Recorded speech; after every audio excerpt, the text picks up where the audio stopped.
Struggling to create a sales receipt in Zoho Books without missing a step? Learn the exact 19-click workflow to send a professional receipt in under 3 minutes.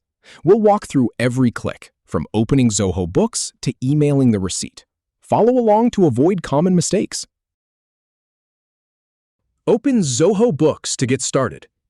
Then head over to the Sales module. Now click on Sales Receipts and hit the New button to create a new receipt.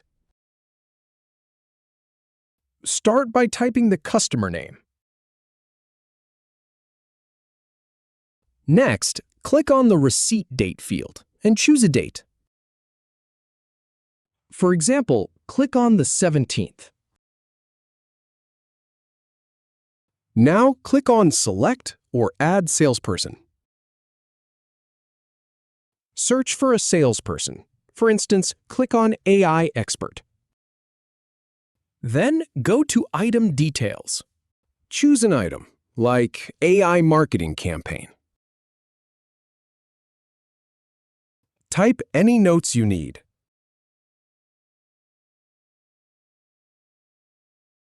And add the terms and conditions.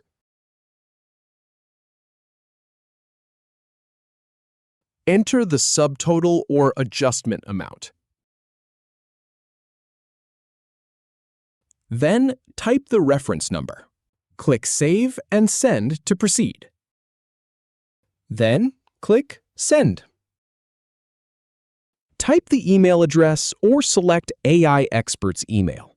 Finally, click Send to deliver the receipt. That's it. If you have any feedback or if any info is inaccurate, please leave a comment below. We'll do our best to answer or redo the video if needed. Thanks for watching.